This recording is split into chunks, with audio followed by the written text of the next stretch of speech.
¿Cómo están? Buenas noches, qué gusto poder saludarlos. Mi nombre es Jimena Gilbert, soy directora de inclusión del municipio de Guayaquil y pues realmente estoy muy contenta de poder estar en este Congreso Internacional Valientes, porque definitivamente todos y cada uno de los que estamos conectados aquí somos valientes, tenemos valientes en casa y pues nos une una hermosa lucha y yo digo un hermoso propósito de vida. Gracias de verdad por ser parte de este congreso en el que queremos compartir un poco de nuestras experiencias como padres de chicos con discapacidad. De esta parte tuvimos a las 5 de la tarde, estuvimos en contacto con algunos profesionales que trabajan con personas con discapacidad y ahora pues hemos destinado esta parte del congreso a familias de personas con discapacidad. Así que aquí no solamente estoy como funcionaria, como representante de la Dirección de Inclusión, sino también estoy como madre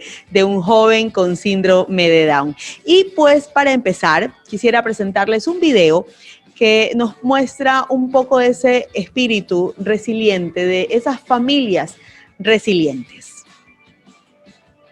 Una vez que me di cuenta de que ya mi brazo no se iba a volver a mover, porque me paré a las 4 de la mañana, me encerré en el baño, me vi al espejo y me hablé, y traté de mover el brazo y trataba de hacer algún tipo de movimiento. Y en ese momento dije, no me estoy rindiendo, simplemente estoy dejando que las cosas sean como tienen que ser. Si en algún momento el brazo se va a mover, se moverá. Si no, veremos qué pasa. Y he visto cómo avanza, desde cuando está chiquito y es aguadito, no se sienta solito, sino que es como que tiene el cassette en blanco y hay que ayudarlo y hay que llenarlo para que coma, para que camine. Él ha avanzado, él camina perfectamente, ahora habla un poco más, logra ser independiente por sí solo, y a veces hay personas que te dicen que no lo va a lograr, que los niños con síndrome de Down siempre van a ser dependientes, pero él me ha demostrado que es muy independiente. A veces la gente ven afuera, ay, qué pobrecito, un chico con síndrome de Down. Y me quedo parado y le quedo viendo, ¿yo soy un síndrome de Down? No señora, no señor. Soy un chico con síndrome de Down que sabe pensar y sabe hablar. Yo llegué acá con la convicción de que ellos eran unos chicos grises. Yo digo grises a las personas que por lo general no sonríen, que están tristes, agobiados por su situación interna, por todo lo que pasa en su vida, y de repente tú entras acá y ves chicos que se ríen, que juegan, que hacen bromas, que entre ellos conversan y son felices, y tú dices, qué bestia, qué increíble trabajar con estos seres llenos de luz.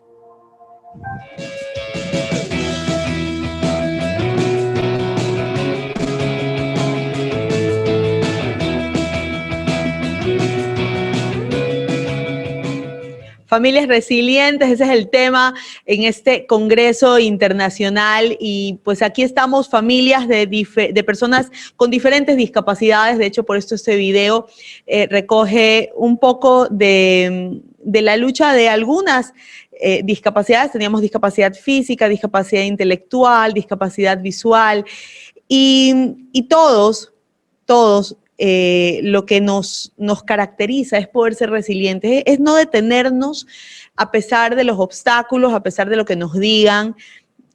Muchos de ustedes también quizás se sienten identificados por familiares o por profesionales que les dijeron todo lo que sus hijos no podían hacer, todo lo que no iban a lograr.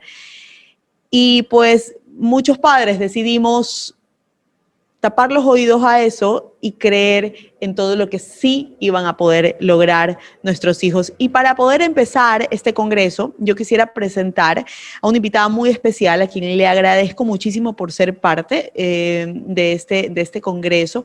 Yo quiero decirles que este congreso nació, que iba a ser presencial en una primera instancia. Por la pandemia, pues tuvimos que transformar toda la metodología y nació justamente entre pues Teresita Toledo, que ahora es directora del Centro de Audición y Lenguaje, María Lorena Espinosa, que es del Centro Isaac, y pues estuvimos conversando con nuestro equipo de trabajo, con Mónica, con Fátima, y estábamos conversando sobre cómo poder llegar y qué tipo de mensajes y qué tipo de cosas necesitan escuchar los padres de chicos con discapacidad. Y definitivamente entendíamos que la experiencia de otros papás y de otras personas que trabajan también con chicos con discapacidad, nos iba a servir muchísimo. Por eso es que esta invitada es muy especial, porque es psicóloga clínica, pero también es mamá de un joven con autismo. Ella es directora justamente de la Asociación por el Autismo en Guatemala. Ojalá no lo haya dicho mal, y si no, por allí nos corrige nuestra invitada. Con ustedes les quiero dar la bienvenida, un caluroso abrazo a la distancia desde Guayaquil, a Karen Gudiel. Hola.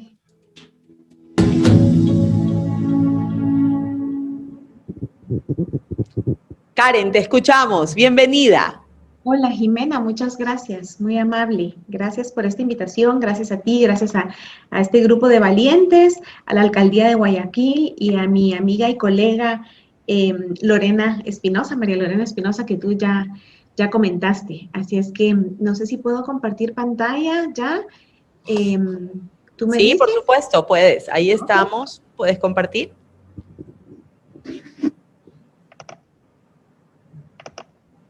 Ok. Bueno, pues como te decía, muchas gracias y tú ya me presentaste. Tengo el privilegio de estar a cargo de la Asociación Guatemalteca por el Autismo desde su fundación. La Asociación Guatemalteca por el Autismo fue un proyecto que iniciamos junto con otras familias valientes y resilientes, así como cada uno de ustedes que están acá. Y hemos trabajado desde el 2012 en programas y haciendo diversas cosas para promover la inclusión de las personas con discapacidad en Guatemala. Soy mamá de Kenneth, es un muchacho de 22 años con diagnóstico de autismo que me transformó la vida y me ha permitido hacer muchas cosas, pero sobre todo conocer a personas maravillosas. Así es que me invitaron para hablar un poquito de resiliencia y los minutos son cortitos y hace que se nos pasan volando. Así es que quiero comenzar contándoles una historia muy linda, una historia que hace muchos años a mí me removió el corazón y me recuerdo que la leíamos junto a mi hijo mayor. Yo tengo un hijo mayor de 25 años que ha sido, yo siempre lo llamo el oasis en mi vida, porque ha sido un chico que ha sido mi amigo, mi compañero, con quienes hemos reído y quien le ha tocado también vivir cosas que seguramente él no se esperaba, como las que le ha tocado vivir cuando nació su hermano. Y les quiero contar sobre esta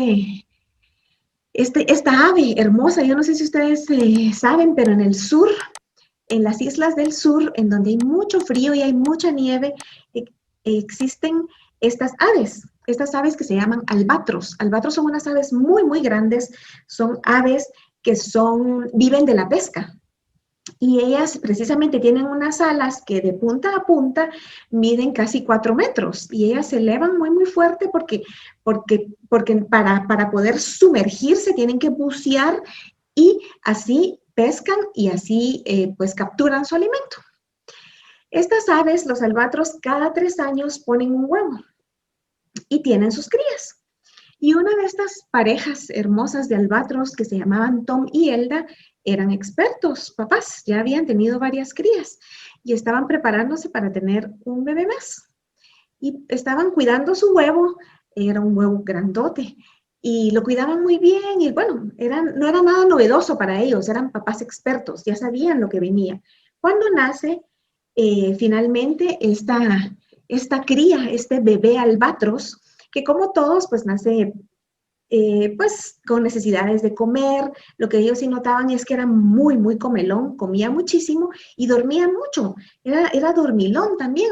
Pero bueno, ellos volaban todos los días, se turnaban, uno se quedaba y el otro salía a volar para traerle su comida. Ellos criaban a un bebé cada 3 años, es decir, los dos se enfocaban muchísimo en la crianza de este bebé. Los albatros, eso realmente pasa en esta especie de ave. Cuando comienza a pasar el tiempo y este bebé necesitaba ya comenzar a independizarse un poquito y comenzar a dar sus primeros pasos, se dan cuenta que sus pasos eran lentos y torpes y que no podía avanzar, que le tenía miedo, lo llevaban a la playa para que caminara y le tenía miedo a las olas del mar y el sonido del mar lo ponía nervioso y que además no aleteaba. No movía sus alas y eso los preocupaba un poquito, ¿verdad? Los vecinos, todos los que estaban alrededor también se comenzaban a angustiar porque comenzaban a murmurar y decían, ¿qué es lo que pasa acá, verdad? O sea, este bebé albatros le pusieron ellos Jacobo. Jacobo era el nombre del bebé albatros. Cuando Jacobo comienza a crecer, los papás empiezan a impulsarlo, los vecinos también comienzan a impulsarlo. Y en esta comunidad de albatros había un consejo de ancianos. Y este consejo de ancianos comienza a mandar a llamar a Tom y Elda. Tom y Elda son los papás de Jacobo y les comienza a decir, les comienzan a preguntar que por qué Jacobo no quería volar, que qué le pasaba a Jacobo que no volaba. Y entonces ellos pues comienzan a preocuparse y ponían una excusa y otra y decían, bueno, es dormilón, tal vez es Aragán, no sabemos qué es lo que le pasa. Y comienzan entonces a investigar y a preguntar con los amigos y con los vecinos porque los ancianos, este grupo y este consejo de ancianos le decían, un albatros que no vuela no es un albatros.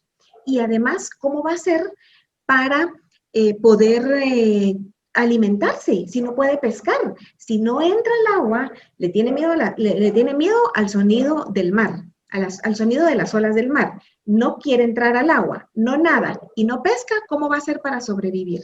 Así es que ustedes tienen que enseñarle. Y ellos se comienzan a preocupar y Elda entonces investiga y sabe que en el África había un elefante que era muy sabio y que probablemente lo podía ayudar. Y entonces Elda deja a Tom a cargo de Jacobo y se va al África y vuela. Y cuando mira este animal enorme, ella nunca había visto en su vida un elefante, mira un animal enorme y primero se asusta y no sabe lo que es y piensa que son dos animales en uno cuando mira su moco, porque piensa que es una serpiente y dice, ¿qué es esto? Y cuando finalmente se le acerca y le dice, ¿qué te trae por acá? El elefante, que el elefante era un animal muy sabio y mucha gente lo llegaba a preguntar cosas, a consultar, se llamaba Govinda. Y le dice, pues vengo porque tengo una cría, tengo un bebé que no vuela. Y el elefante le dice, yo no sé si tú sabías, pero no todos los animales vuelan. Yo no vuelo, le dice. Y entonces ella se queda así un poco desconcertada y le dice, pero nosotros somos albatros y los albatros sí volamos. Y los ancianos de mi comunidad dicen que si un albatros no vuela, no es un albatros. Y entonces el elefante, pues bueno, comienza a darle algunos consejos de sabiduría y dentro de las cosas que le dice que comiencen a hacer una especie de ejercicios para que Jacobo pueda fortalecer sus alas y fortalecer sus patas, ir perdiendo el miedo probablemente a lo que le espera, que en algún momento sería volar. Y se va con este bagaje de consejos y de recomendaciones. Elda de regreso le comenta a Tom y comienzan a hacer todos estos ejercicios. Pero luego, bueno, pasan 3 años, es el momento de tener otro bebé, tienen otro bebé, este bebé también comienza a crecer y Jacobo comienza a hacer otras cosas, Jacobo comienza a cantar. Y cada vez que Jacobo cantaba, el hermano que se llamaba Balten se calmaba. El hermano era bebé, Balten era bebé y lloraba, pero Jacobo cantaba y calmaba a su hermano. Entonces, ellos empiezan a sorprender y también las otras aves vecinas también se empiezan a sorprender porque se empiezan a dar cuenta que también sus crías se calman cada vez que Jacobo canta. Elda seguía preocupada, vuela al Polo Norte a consultar una ballena porque le decía, necesito que Jacobo por lo menos nade y por lo menos aprenda a bucear.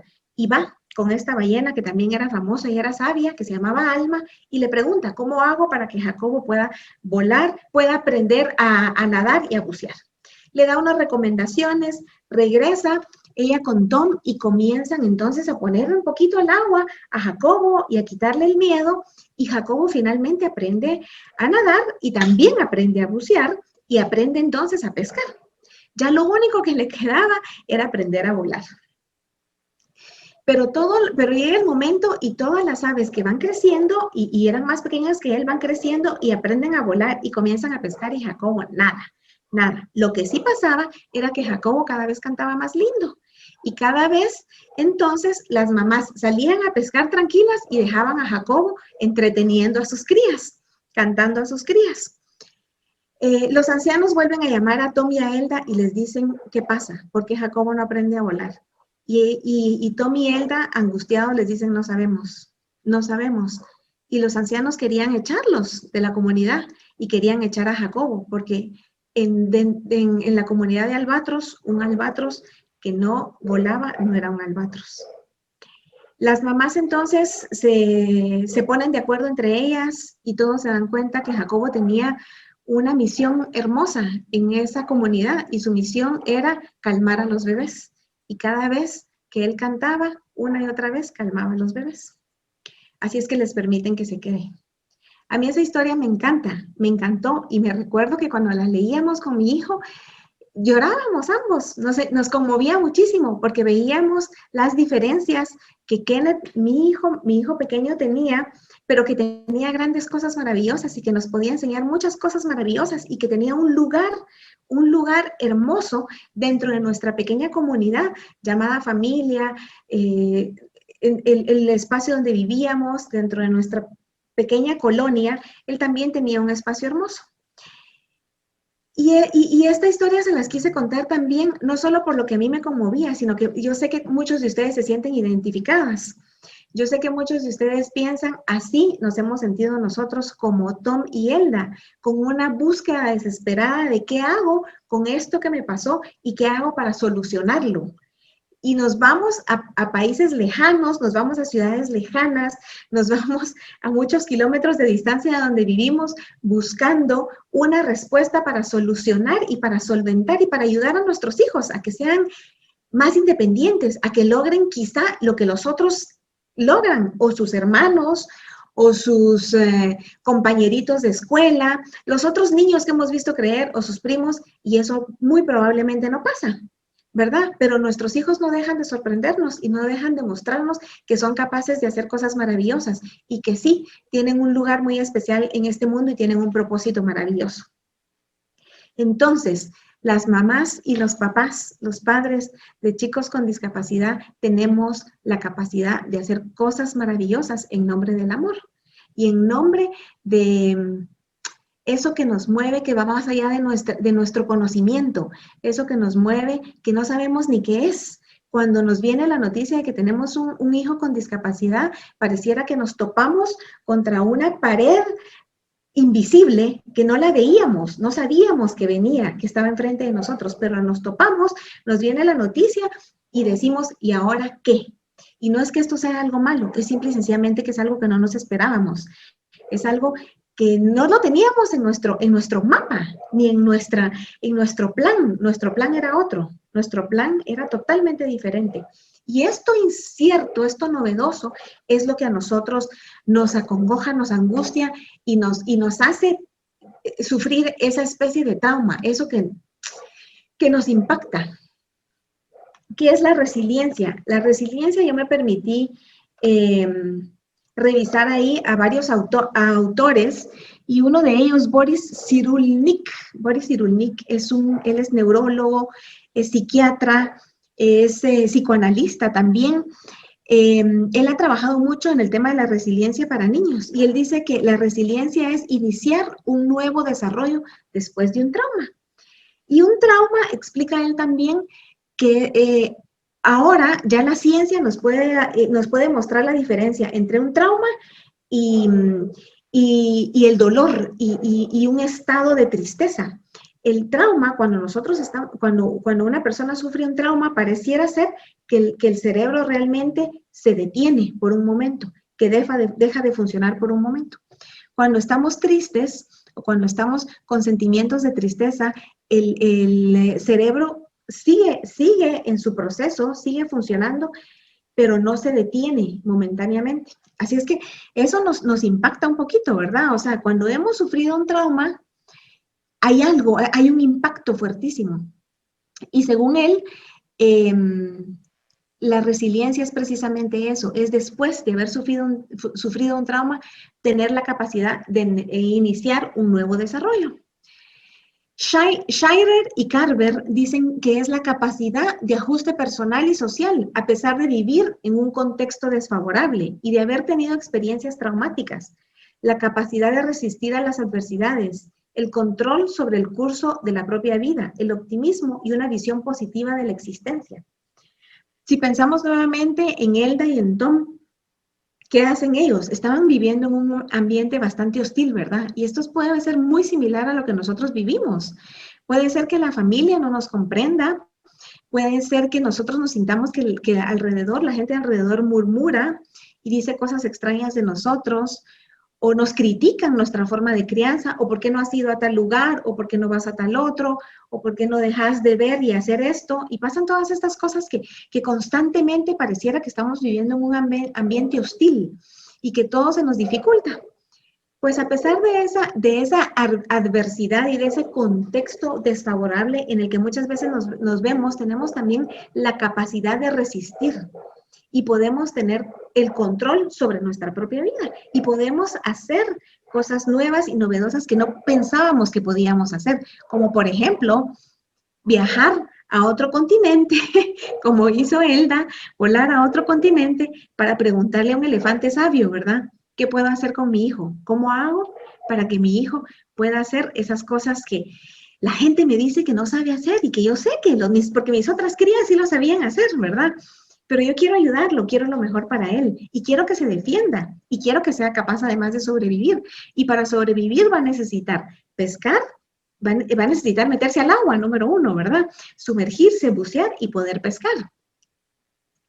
Según Stefan Van Stendel, dice, la capacidad de un individuo o de un grupo para superar grandes dificultades y crecer en la vida. Y me encanta esta definición porque ya ahí incluye a un grupo, la capacidad de un grupo. Es decir, cuando la discapacidad viene a nuestra casa, no es solo a la mamá a la que le impacta, es al papá también, es a los hermanos. Somos un grupo, una familia, y probablemente también la familia extendida se ve impactada con esta noticia, ¿verdad? Con no sé qué hacer, ¿cómo resuelvo esto?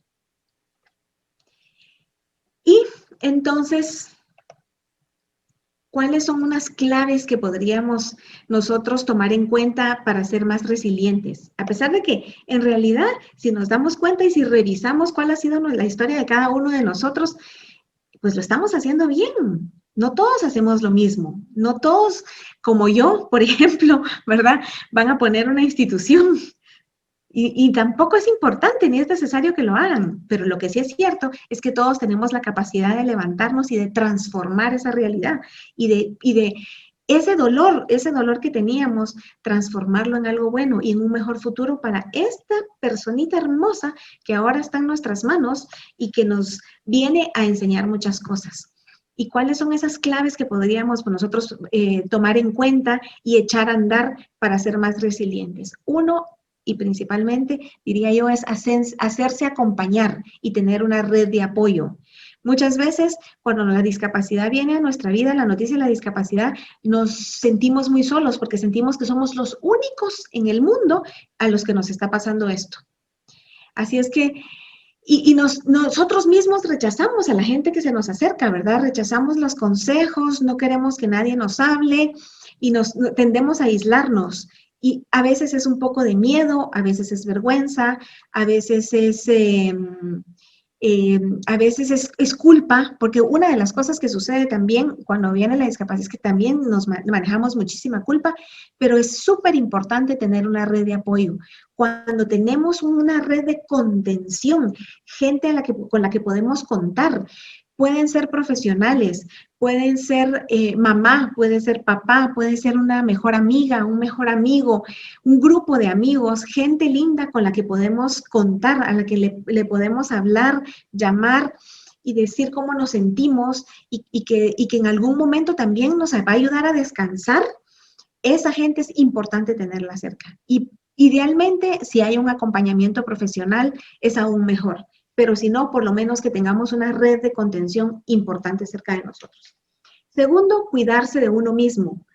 Nosotros, las mamás y los papás de personas con discapacidad, tendemos a dedicarnos muchísimo, muchísimo a lo que estamos haciendo. Tendemos a dejar toda nuestra vida a un lado por el cuidado de esta persona y por lo que significa este cuidado, llevarlo a terapias, llevarlo a sus visitas médicas, las tutorías, los apoyos extracurriculares, etcétera, etcétera. Todo lo que queremos hacer para el desarrollo integral de esta criatura nos hace que nosotros dejemos de cuidarnos a nosotros mismos.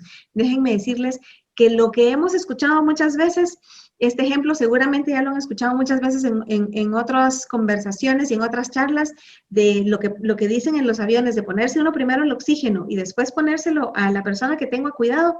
Eso es absolutamente cierto. Si yo no estoy bien, si yo emocionalmente y físicamente no me siento bien, mis energías para cuidar a mi persona con discapacidad, a mi hijo con discapacidad, se van a ver mermadas de una forma mucho más inmediata.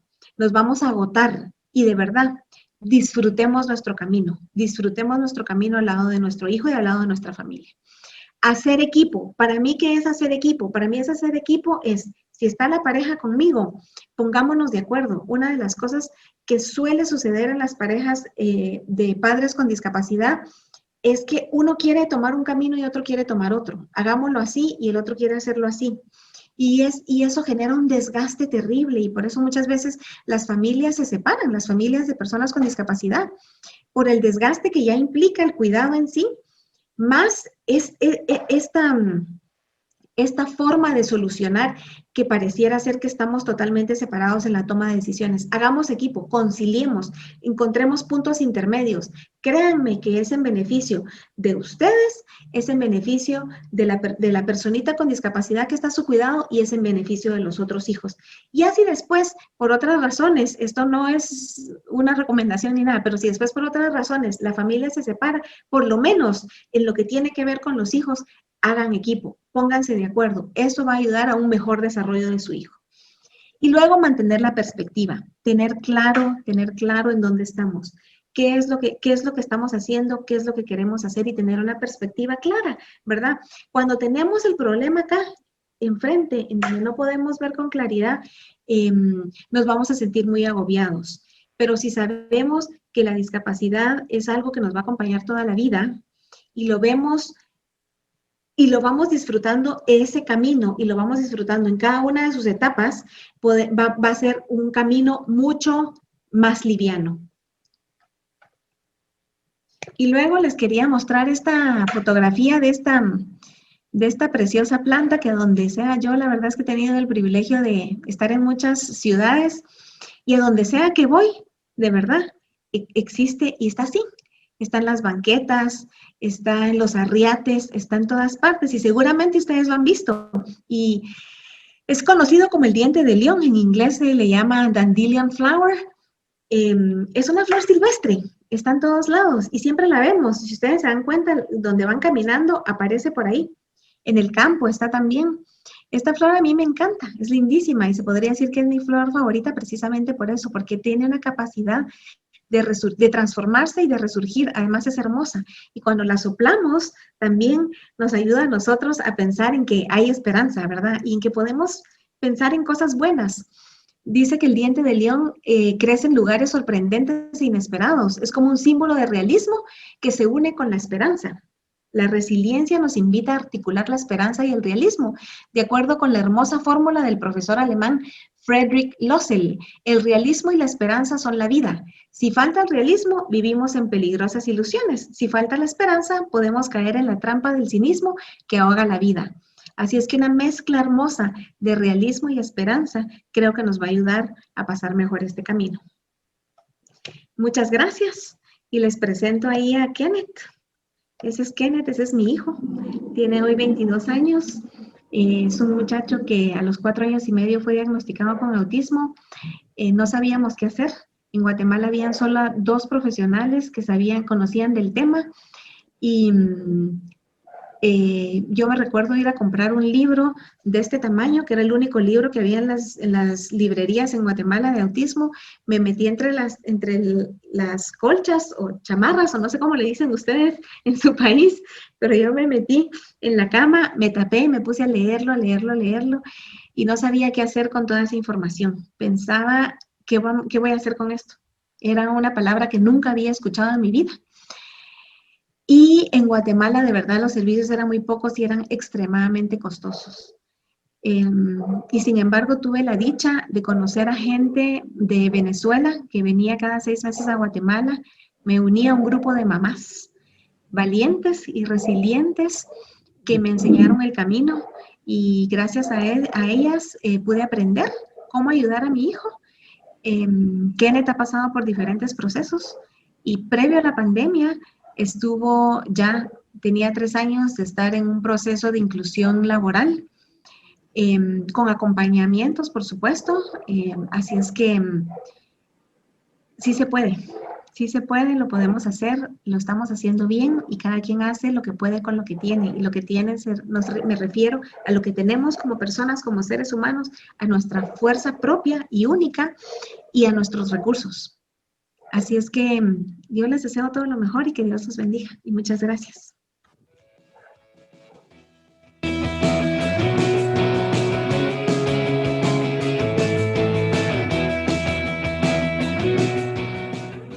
Muchísimas gracias, Karen. Karen, no te vayas, por favor. Me gustaría conversar un poquito contigo. Qué lindo. Gracias por contarnos tu testimonio, y gracias por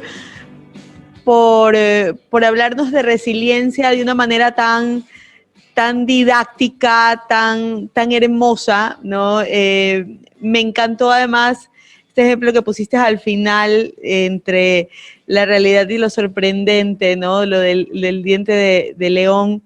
Y creo que eso es lo que vivimos las familias de chicos con discapacidad. Karen, tú mencionaste sobre tu hijo y el que ya estaba en un proceso ya de inclusión laboral justo antes de pandemia. Te quería hacer una pregunta rápida. Yo sé que el tiempo nos apremia y tenemos otras 2 invitadas, pero seguramente muchas mamitas te quieren escuchar. En este tiempo de pandemia, yo escuchaba muchos testimonios de mamás de jóvenes con autismo o de niños con autismo sobre cómo les había afectado la pandemia, el encierro, el estar, el no saber cómo manejar la parte conductual, las emociones. ¿Cómo los has manejado tú con tu hijo? ¿Cómo te ha ido en este tiempo de encierro, Karen? Así, mira, voy a ser muy honesta. Lo primero que a mí me impactó cuando dijeron todos nos tenemos que quedar en casa fue precisamente la idea de pensar que Kenneth se iba a quedar sin sus actividades. Sí. Toda mi vida he luchado precisamente para que Kenneth no esté de vago. O sea, mi intención siempre fue que Kenneth tenga actividades, que se realice, que su autoestima esté trabajada, que él se sienta que puede hacer algo en la vida. Y ha sido un esfuerzo enorme. Y esa idea de que se iba a quedar en casa sin sus actividades y regresar, digamos, a estar tanto tiempo sin estructura, sin todo lo que habíamos estado construyendo por tantos años, me generó mucho temor, muchísimo temor. Los primeros meses me di cuenta que él es más feliz que yo estando en casa. ¿Se adaptó? Para él fue muy lindo, sí, para él fue muy lindo estar en casa, relajarse, tomarse las cosas con calma. No ha sido fácil, nos ha tocado adaptarnos, nos ha tocado acomodarnos a muchas cosas e ir ya pensando, nadie pensamos que iba a ser tan larga la cuarentena, ¿verdad? Ni este cambio iba a ser tan largo. Así es que tuvimos que primero reconciliarnos con la idea. De que esta es una cosa que se vino a instalar por no sabemos cuánto tiempo. Luego, comenzar a buscar algunas actividades en las que él pueda sentirse feliz y realizado, pero que también sean adecuadas para la casa. porque no es tan sencillo buscar actividades para muchachos que requieren de apoyos, porque requieren de apoyos. Y finalmente logré negociar que me le manden unas tareas de una oficina de unos amigos y está trabajando parcialmente en la casa en algunos momentos. Debe decir que tiene sus momentos difíciles en los que nos ha costado adaptarnos, pero hemos tenido que trabajar fuerte ambos. Mi hijo mayor, pues él no ha dejado de trabajar un solo día y ya pues somos los tres en casa, ¿verdad? Entonces prácticamente en este momento somos él y yo, Kenneth y yo, y a pesar de que nos ha costado, hemos tenido que hacerlo, esforzarnos y volver a organizarnos, ¿sabes? Regresar un poquito a algunas bases que de repente no lo estábamos haciendo ya más porque las dinámicas eran diferentes. Regresar a algunas bases, la persona con autismo requiere de estructura y esto nos desquebrajó todo. Entonces, reorganizarnos y volver a implementar estructura en nuestras actividades para poder estar bien ambos. Para mí sí es importante que ambos estemos bien, porque la verdad es que yo creo que si yo no me sintiera con energía y ánimo, no sé dónde estaríamos. Totalmente. Tú hablabas del cuidado a uno mismo y eso es importantísimo, ¿no? Y es lo que la mayoría de las mamás principalmente, yo sé que también hay papás que se entregan por completo para sus hijos, pero normalmente suelen ser las mamás las que terminan, aunque pueda sonar duro decirlo, como consumidas en la discapacidad y no pensamos en que si nosotros no estamos bien, ellos no van a estar bien. Nos cuesta pensarlo, claro, porque la tendencia es esa. Yo creo que es muy natural de cualquier madre el cuidado, pero el cuidado que se alarga en estas circunstancias, ¿verdad? Porque esto, usualmente un chico crece, pasa a ser adolescente y ya va soltando un poquito más, ¿verdad? Y cuando llega a la edad adulta, pues bueno, las mamás nunca dejamos de ser mamás, siempre nos angustiamos de una forma u otra, pero ya no hay ese cuidado permanente, ¿verdad? Y esto que se alarga en la discapacidad sí nos genera mucho desgaste. Si nosotros no somos intencionales en cuidarnos, en buscar las actividades que para nosotros sean importantes, en nuestra recreación, sea cual sea que sea la que nos atraiga, nos guste, y en nuestra profesión también, ¿verdad? En realizarnos profesionalmente, creo que nos vamos a desgastar demasiado. Y yo creo que nuestros hijos merecen mamás también felices. Totalmente de acuerdo. Karen, muchísimas gracias. El tiempo lastimosamente es cruel. Me encantaría seguir conversando contigo también. Tenemos otras dos mamás, ojalá también te quedes escuchándolas. Igual, ojalá podamos tener otros espacios como este para poder compartir.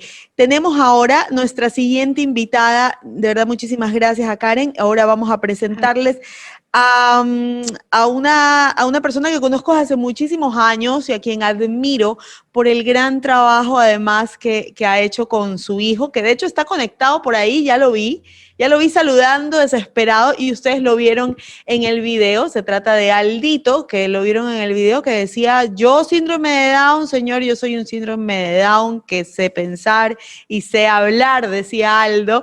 Y cuando lo conocemos a Aldo, no hay más que decir, pues, cómo hizo la mamá, cómo hizo la familia para poder tener un joven con síndrome de Down tan bien desarrollado, desenvuelto. Y pues yo quiero presentarles a esa mamá detrás de Aldito, Mirela Franco.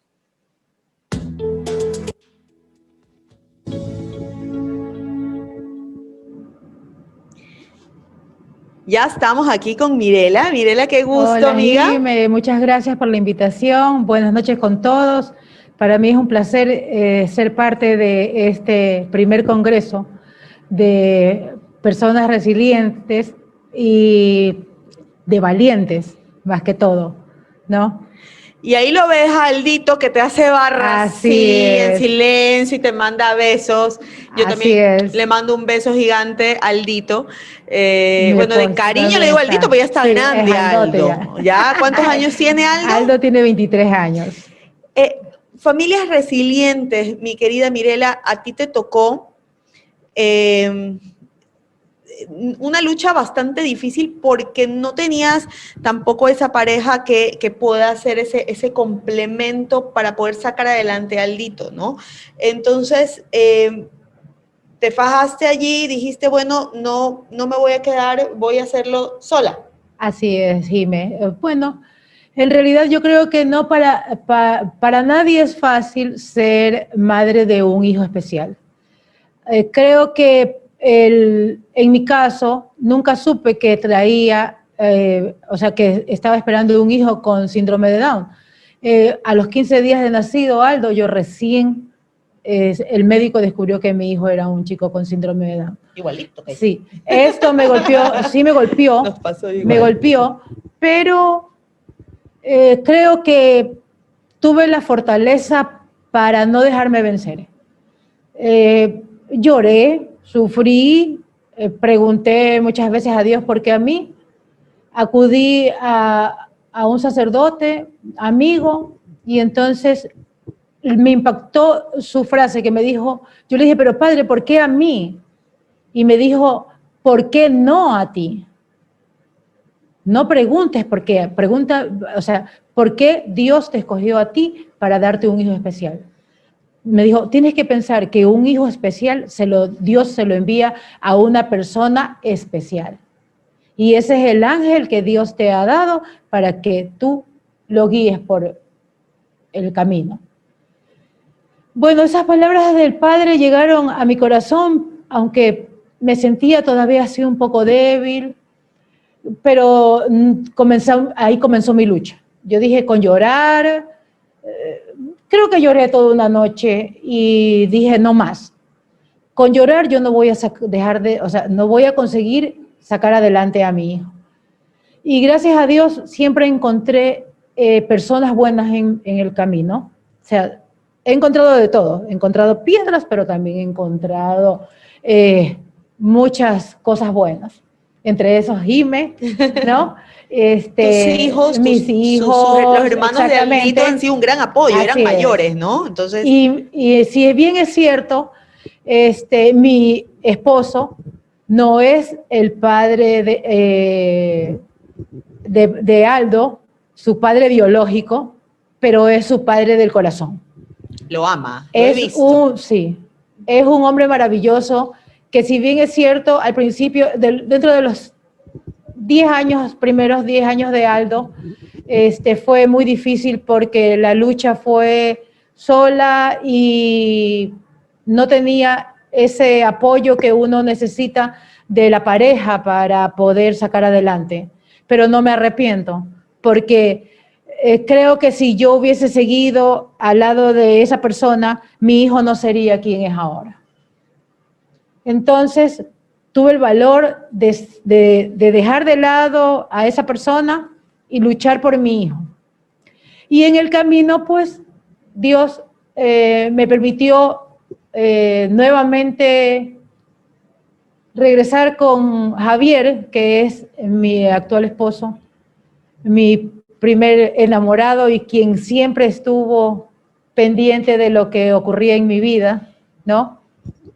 Y es de quien ahora recibo todo el apoyo desde hace ya 11 años y es el papá que Aldo siempre necesitó. ¿Cómo tú lograste? Una de las cosas que más sorprende a muchísimas personas que conocen a Aldo es el lenguaje fluido que tiene Aldo, ¿no? Generalmente tenemos este mito de que tiene síndrome de Down o tiene algún tipo de discapacidad intelectual, entonces no va a poder hablar bien, no va a poder desenvolverse, tener una conversación con alguien.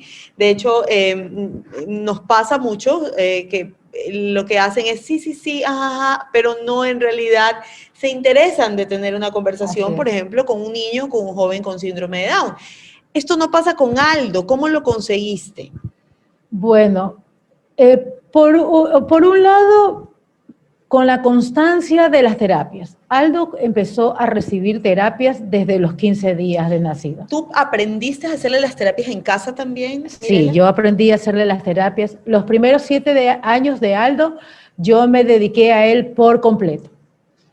Yo conseguí un grupo de terapistas maravillosas que fueron quienes me guiaron y quienes me enseñaron a que si Aldo podía progresar era por la constancia que yo prestara a Aldo, la dedicación que yo le diera a Aldo. Siempre me decían, Aldo viene 3 horas de terapia a este centro y el día tiene 24 horas.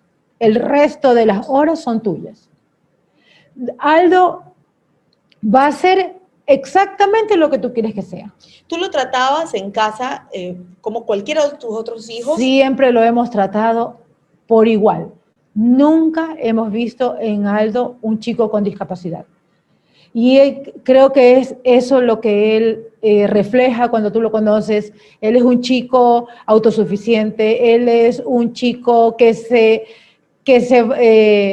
no le teme a nada, es un chico que tiene una autoestima elevadísimo. Elevadísima, me consta.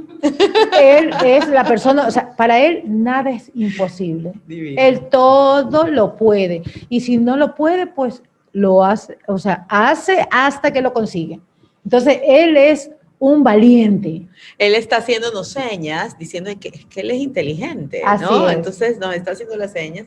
Quienes lo pueden ver por allí, a Aldo también participar aquí activamente en señas, porque no le tenemos activado el micrófono, pero si no nos roba el micrófono. Así es. ¿Ya? Amiga, ahora en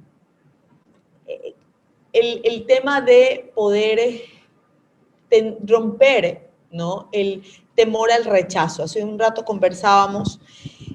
A veces uno tiene temor de pues, que esté en cierta escuela o que salga a ciertos eventos o que participe en ciertas cosas por temor a cómo lo van a mirar mal o cómo van a tratarlo. ¿Tú cómo manejas ese tipo de situaciones? Bueno, ahora ya es menos, ¿no? Pero de todas maneras, de vez en cuando sí como que nos encontramos con ciertas personas que son como un poquito indiscretas, pero ya hemos sabido superarlo. Ahora ya era una lucha constante en demostrarle a las personas que, o sea, la discapacidad, yo creo que Aldo ha demostrado que la discapacidad no está en él, que la discapacidad está en quien lo mire, con los ojos que lo miren a él, ¿no? Y hay muchas personas que lo miran como que le tienen un poco, o sea, lo miran así como que, ay, pobrecito, pero luego de que lo escuchan hablar y ven todo lo que él puede conversar y todo como él se desenvuelve, entonces se quedan sorprendidos y se admiran del potencial de Aldo. Aldo es un chico capaz, o sea, él puede viajar solo. Aldo se sube a un avión solo y viaja solo y va y viene solo. De hecho, me contabas que durante a él la pandemia, a Aldo lo cogió en un viaje con su hermana que acababa de dar a luz. Entonces, Aldo se convirtió en ese segundo en el papá. nani, en el nani. ¿Ya? En el nani de las sobrinas. ¿Ya? Sí, es verdad. O sea, no había y a veces, pues uno diría, no, qué temor, un niño pequeño, un bebé, Sí. ¿cómo va a poder estar a cargo de un joven con síndrome de Down? Porque es que esa es la visión, ¿no? Sí, fue algo, mira, Jime, yo siempre digo que Dios escribe recto sobre renglones torcidos. Eso definitivamente lo tengo bien claro. Siempre se presentan situaciones en las cuales Aldo nos demuestra de la capacidad que él tiene. Y como te digo, o sea, él es tan autosuficiente y él mismo se motiva. O sea, él ya aprendió a motivarse a que él todo puede hacer. Entonces, él como persona, al ver la necesidad de la hermana, sí, precisamente, o sea, le tocó viajar a visitar a su hermana, vino lo de la pandemia, ya no pudo regresar, le tocó quedarse. Y se presentó ese inconveniente que mi hija no tuvo quien o sea, cuide a sus sobrinas, a su hermana, ¿no? Entonces, la angustia, y él le propuso a su hermana de que él iba a cuidar a las sobrinas. Y mi hija obviamente sí, ¿qué hago? Pero no podía dejar el trabajo. Vino 4 días de feriado en Estados Unidos y mi hija decía, mami, ¿qué hago?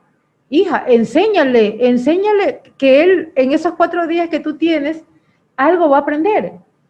Y entonces era más fácil para mi yerno poder ir y venir rápido del trabajo y como que controlarlo.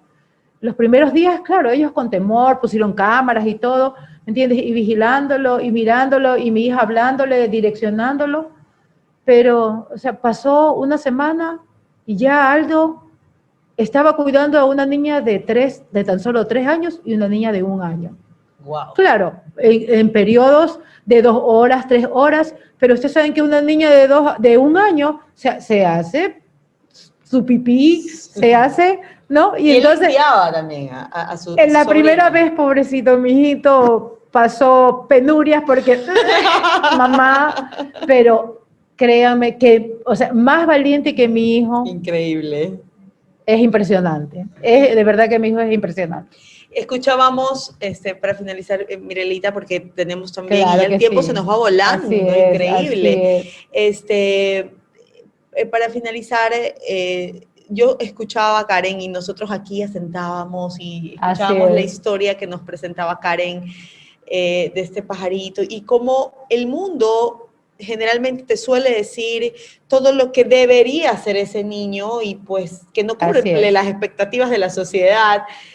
Pues tu hijo tiene a lo mejor otras fortalezas y nosotros decíamos, es tan cierto. ¿Qué te ha enseñado a ti Aldo? ¿Qué te ha demostrado a ti Aldo? Cuando tú escuchabas esa historia, tú te sentías muy identificada con eso y tú decías, es que Aldo a mí me ha... Es verdad, Jimé. O sea, nosotros como madres siempre tenemos ciertas expectativas que no se cumplen, y no solo con un hijo con discapacidad. O sea, eso creo que tú que tienes 4 preciosos hijos, sabes que cada hijo es un mundo. Así es. Y entonces no quiere decir que lo que el uno, o sea, tú quisieras que los 4 hagan lo mismo, pero no todos van a hacer lo mismo. Y exactamente, Aldo es, o sea, ese es su mundo. Si bien es cierto, Aldo no podrá hacer ciertas cosas, pero hace otras cosas maravillosas que seguramente un chico que se pueda decir que no tiene discapacidad, nunca lo va a hacer. Porque un chico de 23 años, normal dentro de lo que vemos, no será capaz de cuidar a sus sobrinas. Sí, de la sociedad, de cuidar a sus sobrinas. Quizás no tendrían la misma responsabilidad. No, y esa responsabilidad de él. Sí, hay ciertas cosas en las cuales se le pasa y a veces le llamamos la atención, pero hay otras cosas que las toma así, o sea, tan impresionantemente en serio, que nos enseña que, o sea, cada ser humano es un mundo. Así es. Cada ser humano es un mundo y que cada persona hay que aceptarla como es. Y a las mamás que nos escuchan, justamente decirles eso, no compares a tu hijo con este de aquí, este de acá, aprende a ver cuáles son las capacidades y también cuáles son las cosas que les cuesta más a tu hijo para poder fortalecer, en cambio, las que están mucho más avanzado, ¿no? Así es. Solamente, o sea, aprender a conocerlo y exactamente a fortalecer las cosas que para él son fáciles y a repetir en las cosas que no son fáciles. Pero eso sí, en la repetición está, creo que la fortaleza. Repetir y no compadecer a tu hijo. Porque si una madre, un padre, un hermano compadece a su familiar que tiene algún tipo de discapacidad, el resto de las personas que nos rodean siempre se van a compadecer de ellos. Y yo nunca he visto a mi hijo con esos ojos. Para mí, mi hijo siempre ha sido un valiente. Totalmente, y gracias Mirela también por ser esa valiente que nos enseña junto a Aldo. Ahora vamos a tener a nuestra siguiente invitada, le agradecemos a Mirela por estar. Vamos a conocer a una mamá, no de una, sino de 2 princesas con parálisis cerebral. Se trata de Simuy Chan.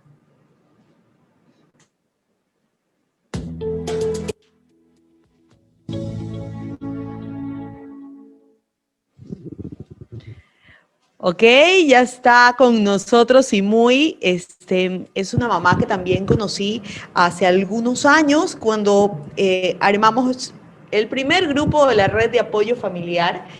Eh, y me sorprendía ver esta mamá joven.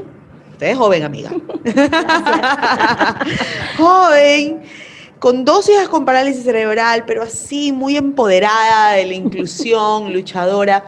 Sí, muy, tú tuviste incluso que dejar tu trabajo, ¿verdad? Sí. No fue nada fácil, no es un proceso Nada fácil. fácil, un proceso Cuéntanos un muy- poquito sobre cómo fue al inicio este impacto y cómo comenzaste a hacer esa familia resiliente. Bueno, gracias por la invitación. Estoy muy encantada de participar en este Congreso Internacional de Valientes. Y bueno, pues ahora les voy a contar un poco mi historia. Sí, fue muy difícil, muy difícil. Cuando llegó la noticia de lo que tenían las niñas, que me las diagnosticaron con un papel en mano que decía que tenían parálisis cerebral infantil. En varios talleres que recibimos de la red, cuando participé de ella, aprendí que sí, es verdad, es un proceso de luto el que pasamos. Y dije, ¿y ahora? ¿Y qué pasó? ¿Y por qué? ¿De quién es la culpa? O sea, buscas el culpable, es el médico, soy yo, es mi esposo, ¿qué pasó? Fue un proceso muy difícil, muy difícil. Aceptar algo que no vas a poderlo cambiar no es fácil para nadie. Bueno, ahora tocaba la toma de las decisiones. Siempre me he considerado una mujer valiente, ¿sí? Antes de tener a las niñas, y ahora que las tengo, digo que soy más valiente. Soy valiente por legado. Mi madre es una mujer muy valiente, nos crió solas porque mi mamá me quedó viuda muy joven, y ella nos sacó adelante solas a mí y a mi hermana, y a mi hermano varón. Y yo dije, bueno, vamos a hacer, tengo que tomar las decisiones. Comencé, tenía que dejar el trabajo. Primero lo hacía todo por control remoto. O sea, estaba en el trabajo, del trabajo le mandaba los mensajes a los terapistas, a la niñera, todo era por internet. Veía avances chiquitititos y decía, pero chuta, no veo nada, o sea, ¿qué pasa? Bueno, entonces solicité un permiso especial al trabajo y me lo dieron todo, ya. Comencé al primer mes que yo estuve en casa con ellas, encargándome directamente de ellas, comencé a ver que había cambios, comencé a enseñarles la canción del abre la manito, la saco, y ellas me hacían ya la mano, cerraban, abrían, me estaban entendiendo todo lo que les decía. Decía, wow, y yo estando aquí, en una semana hice esto. Bueno, primer aviso, dije yo. Siguiente mes ya me tocaba regresar al trabajo después de las vacaciones y de todo. Y las llevé a donde un médico y este médico me dijo, bueno señora, esto no es de operación, no es de nada, esto solamente es de usted. Usted tiene que decidir si su trabajo o sus hijas. Y yo me quedé, wow, era el momento más crucial. En mi trabajo me había sacrificado mucho y había trabajado mucho por ese puesto que me iban a dar, pero lamentablemente tuve que decir que no. Para encargarme de mis hijas, mi jefa me dijo algo muy bonito en ese momento, la cual todavía la recuerdo mucho, y tomé la decisión y dije, me voy a encargar de esto yo. Dejé a un lado todo, el trabajo. Soy independiente desde que tengo 17 años, trabajaba, esto me pasó hace 10 años. Las niñas tienen actualmente 10 años, Luciana y Melissa, mis hermosas hijas. Y bueno, a luchar. De ahí comenzaron todo el Vía Crucis, les hicieron muchos estudios, finalmente las diagnosticaron con parálisis cerebral infantil y dijeron que esto era de mucha terapia y mucha perseverancia. Entonces, llegó un momento, no fue fácil para mí, llegó un momento en que me llegué a encerrar en el baño, o sea, estoy harta, no sé qué hacer, tenía que encargarme de las terapias, de la casa y de todo, y nunca había hecho eso, siempre había trabajado, entonces era difícil, fue muy difícil. incluso desde el esfuerzo físico, Sumuy, Ujú. el hecho cuando tienes chicos con parálisis cerebral, no solamente está todos los retos en la parte de su aprendizaje, sino Claro. todo lo que incluye cargarlas, ayudarlas, levantarlas, implica otro esfuerzo adicional, ¿no? Sí. Llegó un momento, Sumuy, en el que nosotros asentíamos también cuando decíamos el cuidado del cuidador, sí, es verdad, nosotros nos descuidamos. Llegó un momento en el que colapsaste, en el que a lo Sí. mejor te descuidaste de ti misma. Sí, llegó un momento en el que sí, me descuidé de mí, o sea, de mi salud, de hacer mis chequeos, mis cosas, me lesioné mi cadera, me he lesionado, tengo mis 2 brazos lesionados, tengo tendinitis en mis brazos, sigo en tratamientos, en las noches soy un aceite, un poco de cosas para dormir y amanecer al día siguiente buena para seguir en el trabajo. Y sí me descuidé mucho de mí, pero en mi familia es un equipo, o sea, nosotras Aprendiste que no sí, podías que hacerlo no podía sola. hacerlo No sola. abarcar todo Sí. sola, que es lo que generalmente hacemos. Sí, nosotras las mujeres que dicen, no, es que tú no puedes hacerlo como yo lo hago. La tendencia. Sí, la tendencia, pero definitivamente yo entendía que yo no podía sola porque iba a seguir lesionándome. Entonces tenía pues que dar la posta a que mi compañero también participe de esto. O sea, él siempre lo ha hecho. O sea, mi esposo siempre ha participado en todo lo de las niñas, pero yo siempre quería como que acaparar más, ¿no? Entonces llegó un momento en el que, bueno, también conversando con familiares y con otras personas, o sea, porque nosotras decimos, no, es que quizás a él no le importa, él no lo hace bien y todo. Bueno, tienes que darle la oportunidad porque finalmente él es su papá y él también lo va a poder lograr hacer. Bueno, vamos, démosle la oportunidad, hagámoslo. Y hoy por hoy yo te puedo decir que nosotros somos un equipo. Somos un equipo porque quizás él en algunas cosas no lo haga tan bien como yo lo hago, o quizás también no hago cosas como él las hace tan bien. Ya, por ejemplo, ya llega, es tarde, ya no alcanza de pronto a cocinar o algo, lo que hablábamos en ese momento. Él es pilísima, coge rapidito, ya encargó una comida, yo llego a la casa y ya está la comida. Ya la dimos de comer y ya. O sea, solucionamos. O sea, somos un equipo. Tus nenas ya han empezado a caminar incluso, ¿verdad? Ya estamos caminando. Se puede. Miren, a mí me llevaron a mi casa 2 sillas de ruedas.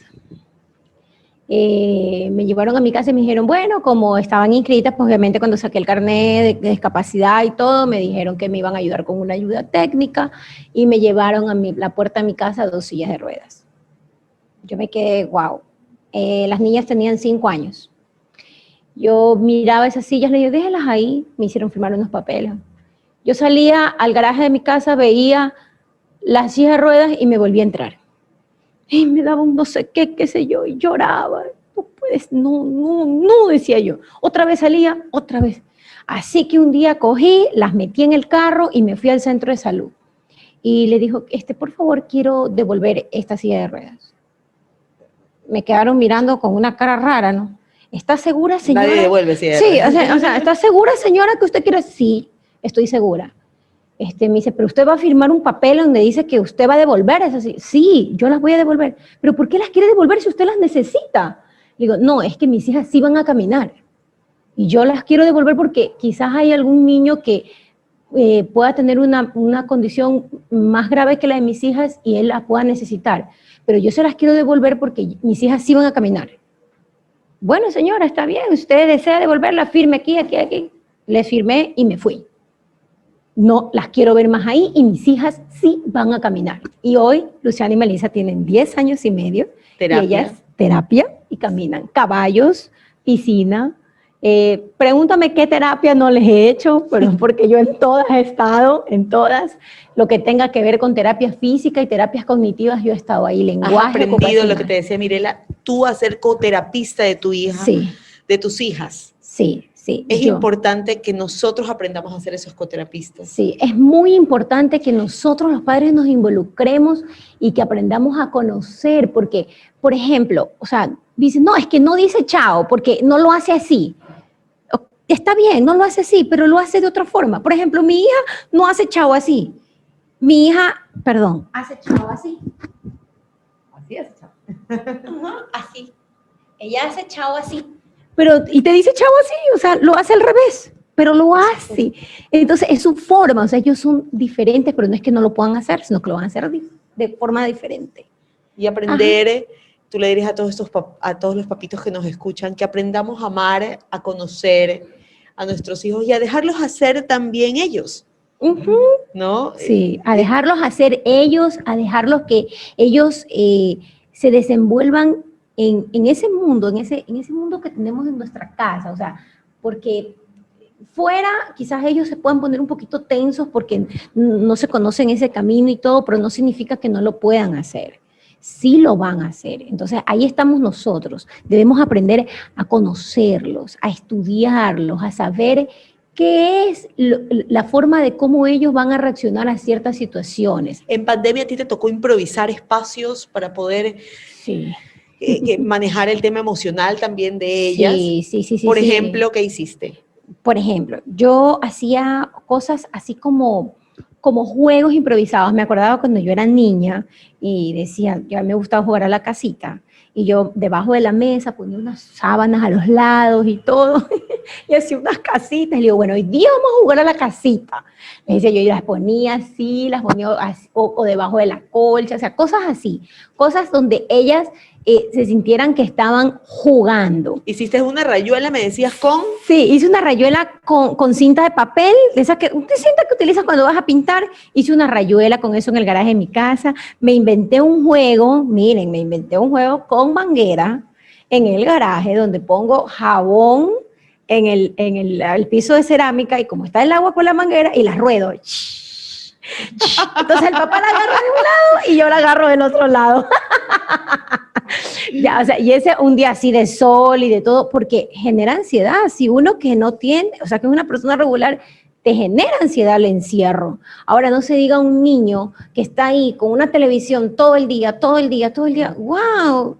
Es horrible, o sea, hay que entender esa parte, ¿ya? Para finalizar, porque ya el tiempo se nos fue, pero impresionante, ¿no? La verdad es que me encantaría seguir quedando. Nuestros hijos tienen un propósito, de verdad que yo sí creo que Karen, que la vi por ahí todavía conectada, qué linda, a Mirela, así muy, y a cada uno de ustedes, papás, que están allí conectados. Creo que, como decía Mirela, fuimos escogidos, ¿no? Y Dios no se equivoca, ¿no? Cuando a mí me dicen que en el caso mío, yo tengo un hijo con síndrome de Down de 15 años, y me dicen que el síndrome de Down es un error genético, pues con el respeto que se merecen los doctores, para mí Dios no se equivoca y no hay ningún error en ese cromosoma además. Creo que fue planificado perfectamente porque cada discapacidad, cada hijo con discapacidad cumple un propósito y nos ha cambiado la vida para Muchísimo. bien. Para bien. Yo creo que todas las que estamos aquí, todos los que estamos aquí, también veo profesionales conectados aún. Todos los que nos hemos topado en algún momento con la discapacidad, en algún momento de nuestras vidas, porque la tenemos en casa o porque de repente empezamos a trabajar con alguien con discapacidad, nos dimos cuenta que después de eso no podemos volver a ser iguales. Así es. Mejores. Mejores personas. Que si tú, y yo creo que es el ejercicio que uno siempre hace como mamá, ¿no? Si uno cierra los ojos y le dicen en este momento, si tuvieras la capacidad de decir, tus hijas no van a nacer con parálisis cerebral, mi hijo no va a nacer con síndrome de Down, Mirela tampoco, su hijo Karen no va a nacer con autismo, ¿tú qué dirías?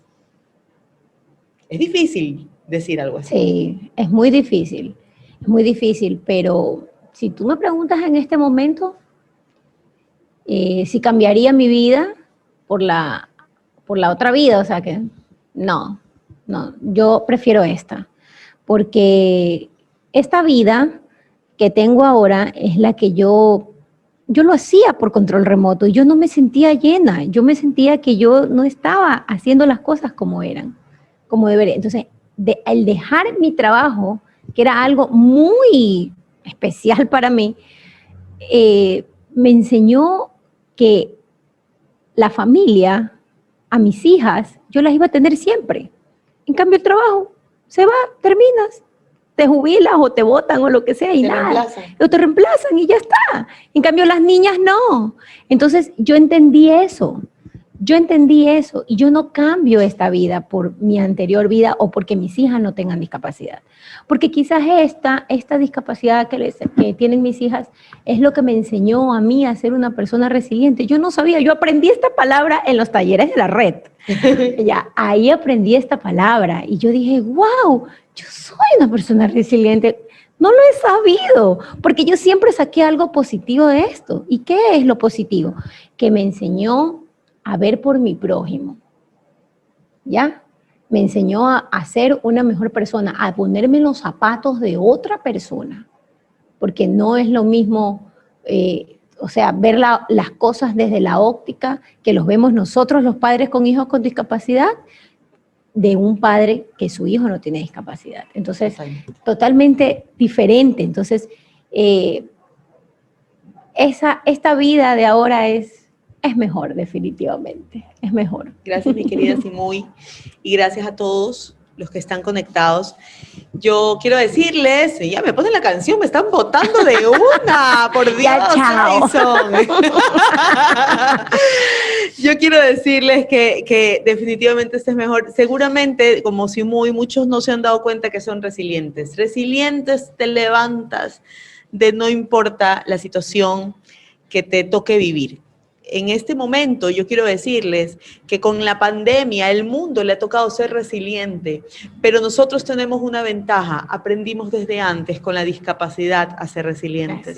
Así que pues somos doblemente valientes, doblemente luchadores, y si bien es cierto, con la pandemia para muchos la situación y vivir la discapacidad se complicó un poco más. La educación, vivir en casa, el tema emocional, conductual, cuando no sabes cómo más controlar o qué más hacer con tu hijo con discapacidad. Seguramente todos hemos atravesado situaciones complicadas, difíciles, y con la pandemia algunos mucho más difíciles. Pérdidas de trabajo, de empleo, sin tener cómo poder acceder o ver qué hacer para poder continuar con las terapias. A mí me cuesta. Mi esposo y yo trabajamos con la bendición de Dios, pero justamente por eso, el estar fuera de casa y saber cómo está mi hijo y qué va a pasar, si va a seguir sus clases bien solo, es una incertidumbre diaria, pero está allí el poder confiar en Dios y también decir, sí podemos y ellos pueden. Nos enseñan también a aflojar y a darles más libertades a ellos para que aprendan a ser cada vez más autónomos, porque nosotros no vamos a estar para toda la vida, ¿no? Dios los bendiga, gracias por ser parte de este Congreso Internacional Valientes. Esperamos pronto poder volver a conectarnos y tener estos espacios en los que podamos compartir. Karen, gracias. Compromiso, podemos volver a conectarnos en otro momento. ¿Sí? Gracias, un abrazo hasta Guatemala y un abrazo hasta cada una de sus casas. Gracias por ser esas familias resilientes. Dios los bendiga.